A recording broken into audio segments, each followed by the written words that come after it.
সবাই কাফের, সবাই মুনাফিক, সবাই ইহুদিদের চর, আর উনি একলা মুসলমান। মুসলমানদের উপরে ঘৃণা বিদ্বেষ নিয়ে উনি রাজনীতি করবেন।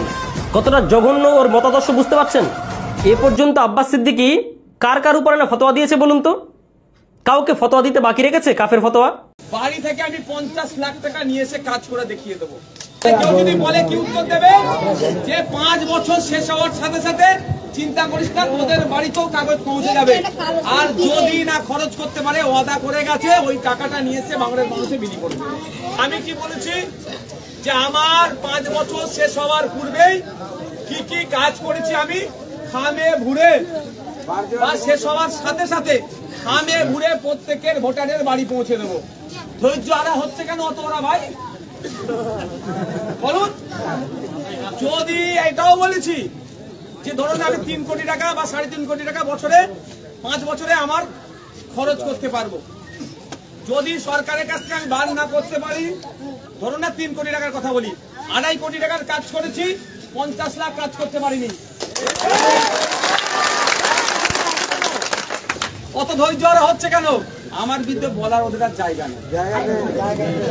ওরা সবাই কামড়াচ্ছে, ওদা হয়ে যাচ্ছে। আগে আমি দিয়েছিলাম পঞ্চায়েত সমিতির মাধ্যমে কাজগুলো করতে দেওয়ার। পঞ্চায়েত সমিতি আমার 2 বছর নষ্ট করে দিয়েছে। এই পঞ্চায়েত সমিতি 2 বছর নষ্ট। এরপর আমি চেঞ্জ করে দিয়েছি অন্য মাধ্যমে। দেখো ভাই, আমি আমার রাজ সিংহাসন ছেড়ে রাজনীতি করতে এসেছি, কত সহজ। আমি আইন কানুনটা একটু বুঝি। অনেকে বলছে কেন মামলা করতে যাওনি, চিন্তা করতে হবে না। আমি আবারও বলে যাচ্ছি, 5 বছরে ভাঙড়ের একজন বিধায়ক কোটা থেকে উন্নয়নের জন্য যে টাকা খরচ করা দরকার, যদি আমি খরচ করতে না পারি, সেই টাকা ভাঙড়ের মানুষের স্বার্থে বাড়ি থেকে নিয়ে এসে আমি বিলিয়ে দেবো। আমি কতটুকু কাজ করেছি না করেছি আমি এখন বলবো না, আমি। কারণ কি, ঠিক সময়ে আমি দেখিয়ে দেবো এইখানে এইখানে এইখানে, এটা হচ্ছে আপনারা শুধু আমি মিলিয়ে নেবেন, অসুবিধা হবে না। আর যেটা বলছেন যে মাইকে, তাদের বাড়ি তো খামে ভরে, খাম আমাদের সিম্বল, জানেন তো?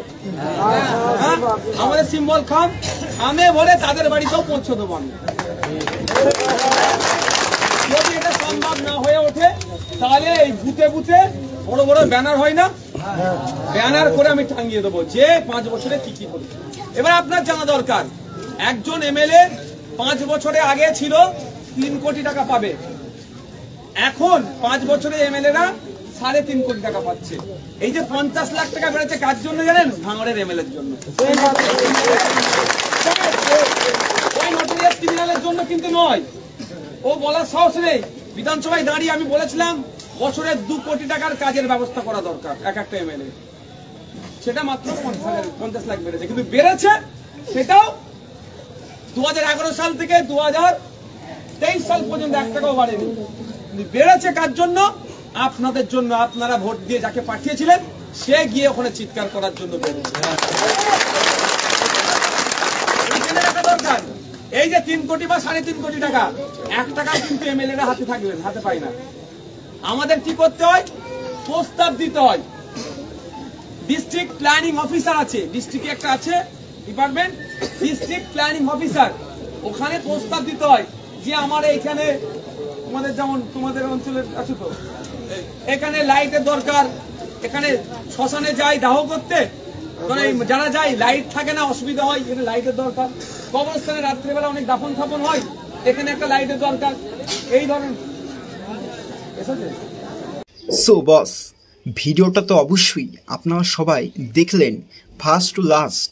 তো ভিডিওর মধ্যে সমস্ত প্রকার স্টেটমেন্ট বা সমস্ত প্রকার কথাবার্তা বা যে কোনো সেন্টেন্স আপনাদের ব্যক্তিগত চিন্তা ভাবনা, পার্সোনাল মনের চিন্তা ভাবনা এবং ব্যাখ্যা বিশ্লেষণ বুঝে সুঝে আপনাদের ব্যক্তিগত মতবাদ, সেটা কিন্তু ভিডিওর কমেন্টস বক্সে দিয়ে যান।